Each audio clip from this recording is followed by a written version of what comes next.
Anticipated to be one of the biggest years in free agency, only for Shams to send the same 7 tweets of absolutely nothing. Aside from the first 3 days since players became available, everything slowly died down, with 40-year-old Chris Paul reuniting with his Clippers and Damian Lillard going back to Portland. We're waiting to see if other big namers like Russell Westbrook will have an OKC reunion. Perhaps LeBron might return to Cleveland before a groundbreaking farewell that'll take over basketball headlines. Still lots of work needs to be done. Many big name guys with tremendous value still can't find a home, might still be left without a deal by training camp from failed contract negotiations, poor representation, and lack of team identity. Approaching the month of August, these players still left stranded on the market. Starting with Jonathan Kuminga, his relationship with Golden State deteriorated to the point of no return. Believed his abilities held hostage. It's an absolute travesty. Steve Kerr failed to develop his young guys. The ultra-talented 6'8" power forward came off averaging 15 a game, similar numbers in the playoffs, but averaged less than 24 minutes. Kerr continues to want him being a role player, soon to be 23 years old, needs a fresh start if he ever wants to be considered the go-to guy, failed to play off ball after the team acquired Jimmy Butler in the mix, balled out the Minnesota first round series, had 18, 30, 23, and 26 with Curry out, still finding the contract he desires, not necessarily catering to what 2026 Golden State needs.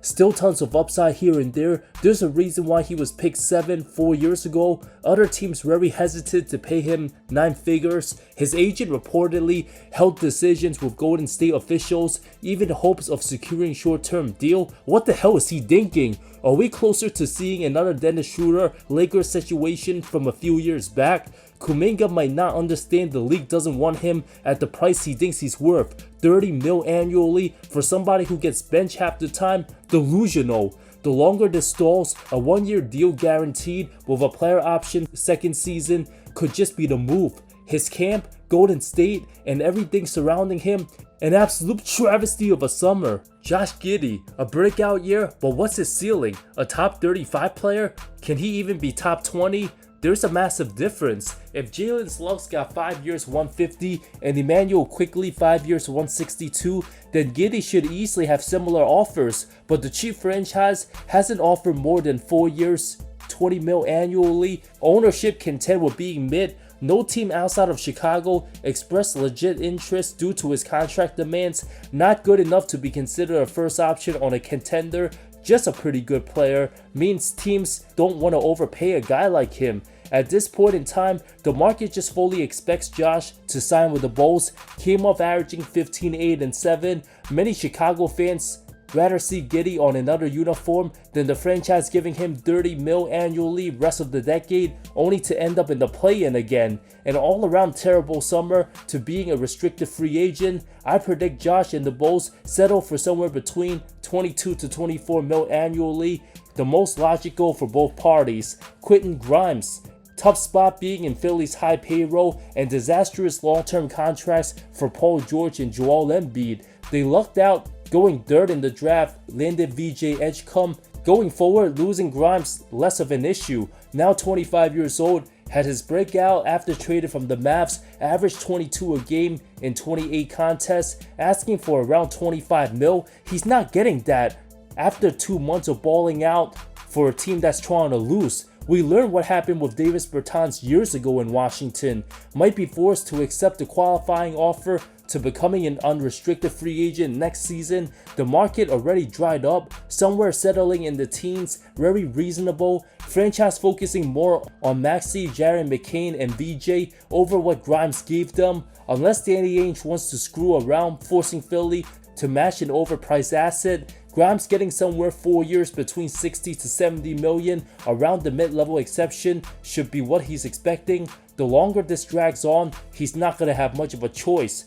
Cam Thomas don't have much of a choice. Tensions with the Nets as bad as ever. The organization still rebuilding, continuously stacking on point guards in the draft, leaving the one-dimensional scorer stuck with limited options. Coming off averaging 24 a game, 43% from the field, many say empty calories. Thomas might be the first player to ever attack Zach Lowe. Cam has every right to believe he should be getting that quickly and RJ Barrett type money, but being a small shooting guard who don't pass or play D, the market isn't high for him. 1 year too late, in the worst possible spot. To maximize his value, needs to take a 1-year deal and get into unrestricted free agency, then sign for somewhere bigger. Doesn't appear to be part of Brooklyn's future, just a victim of a nasty offseason for restricted free agents who stuck between being a proven star and a role player.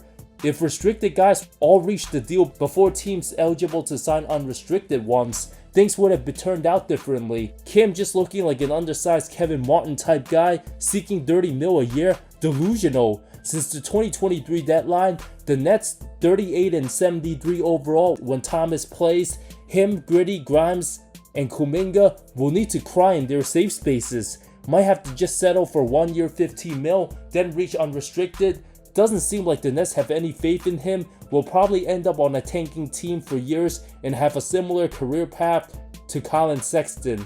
Al Horford, a massive delay. Many believe he's certain to go to Golden State, but free agency started almost a month ago. Could the delay of Kuminga affect the franchise decision on the 39-year-old? What the heck is Mike Dunleavy doing? Whole front office been on vacation. It's okay if Big Al wants to retire now. Good locker room presence, 15 minutes a game guy, but realistically, not a needle mover to help the retirement old squad get out the West. Wouldn't be shocking if Big Al decides to take his talents back to Atlanta where his career started. The East literally wide open next season. If Al's already made his decision, there's always time for a change. Malcolm Brogdon, a locker room vet, will likely play between 35 to 55 contests, get injured, nothing more than a 6th man, now more of a 9th man. Ever since winning the award, played just 63 combined games last 2 seasons. The Bucks in desperate need of a floor general when healthy, good enough to still become a mid-level exception guy, but many teams will just offer him the minimum, something he likely refuses. The 32-year-old in no position to demand anything significant, teams sick of his injured history. Minnesota could use him sharing Mike Conley minutes if they don't trust Rob Dillingham. What about the Pistons as Dennis Schroeder's replacement? That's my prediction. Russell Westbrook, why would he opt out? Considering Denver the only team that wanted him at all last season, they still have a high chance winning it all with their new additions. If he's looking for a bigger deal than a minimum, that explains why he's still available. Will likely settle for the lowest, back to OKC, but the problem is, the Thunder don't really need a guy like him. Given his lowlights and disgusting turnovers, bloopers the last couple years will only cause distractions. Russ never gonna have an easy time given his age, declining athleticism, and a non-shooter. Might not be signed till September for all we know, entering the 2021 Carmelo Anthony stages. Bo, all 30 teams saying no. Malik Beasley, the biggest financial flameout in NBA history. Once paid handsomely by Minnesota, his income dropped 87%, settled for the minimum in Milwaukee. Despite nearly making $60 million in career earnings, he's now reportedly owing over $60K to his barber and dentist. How stupid can you be? After messing with Miss Pippen and making multiple dumb decisions after another, nobody's shocked he fumbled the bag, flaming out millions most people will never dream of. After finishing second for 6-man voting, he could have gotten the $70 million deal. Instead, facing career-threatening allegations of porn shaving, if found guilty, he's done. Could be banned for life. At this point, Beasley should be praying daily and required to pass a financial literacy course just to get another chance at the NBA. Right now, the biggest idiot in all of sports. Yeah, I said it. DeAnthony Melton, a glorified backup, has some scoring talents, but undersized at 6'2", being a 2 guard. Now 27 years old, coming off a devastating ACL tear, his body might be breaking down to the point that anything more than a minimum won't be worth it. Golden State still hasn't done a damn thing. Franchise should be lucky no other team interested in him, dragging out the Kuminga situation as long as possible. Gary Payton II, also held hostage from the Kuminga nightmare. The soon-to-be 33-year-old already peaked 3 years ago, earned his bread from Portland, only to be sent back to Golden State. Great energetic on-ball defender, teams like the Bucks, Heat, Lakers, Suns have interest. If Golden State continues to stall, I can see the Lakers giving him an offer, which leads us to Steph Curry. If there was a final spot between the two, I say the franchise would go with the soon-to-be 35-year-old younger Curry brother as a way to acknowledge Steph. If not, Steph will probably sign with the Mavs, then get traded at the deadline for the 4th time. Some things just make too much sense. Precious Achiuwa, not looking very precious from all dirty teams. Soon to be 26 years old, played 57 games for New York last season. Numbers of under 7 and 6, undersized 6'8 center, not a floor spacer, has good motor, but a straight up liability with the ball in his hands. One of those guys that needs to be consistently in the rotation to get a rhythm.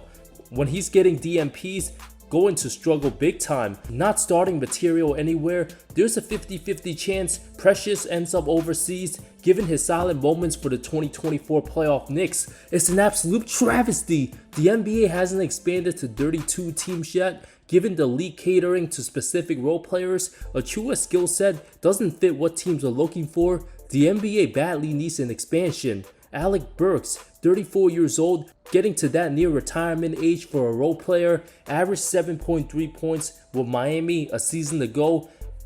Wants to come back to the Heat, and why not? Team ain't going anywhere. Duncan Robinson gone. Burke's still the type of guy, after his first bucket, you know right away he'll be on fire that game. Other times, he does absolutely nothing.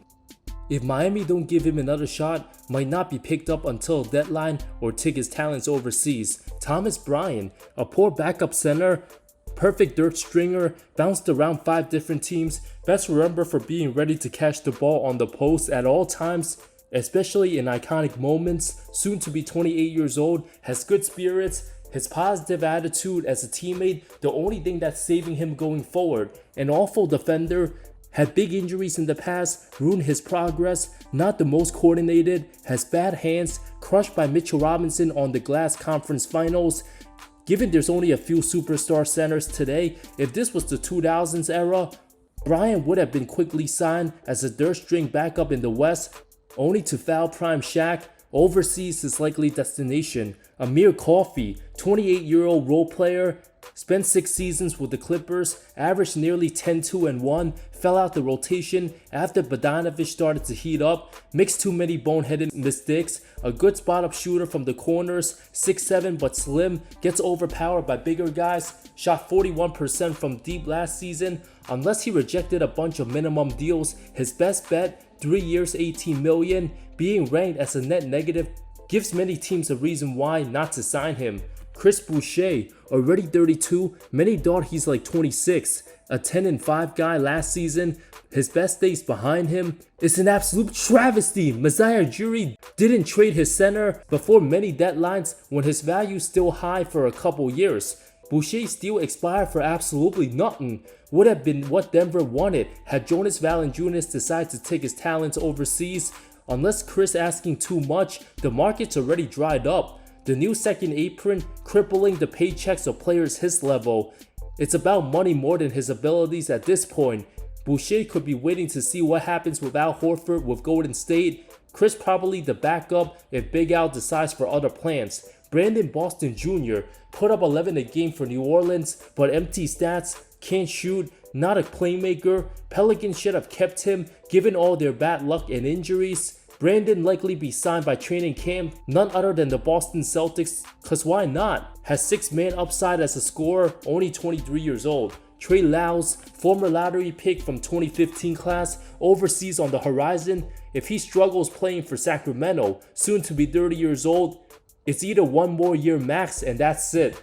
Cody Martin, waived by Phoenix, shredding some of the apron money, nothing more than a minimum guy, team's not in any rush to get him.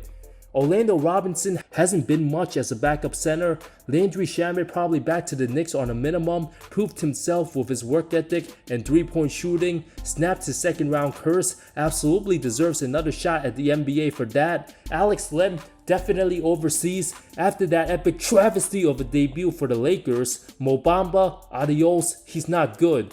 Taylor Horton Tucker, subpar for the Bulls. The oldest looking 24-year-old might not make it to become the oldest 25-year-old looking NBA player. Garrison Matthews almost never saw the floor after Atlanta acquired George Niang. If the Knicks don't resign Shamet, Matthews should be what they're looking for.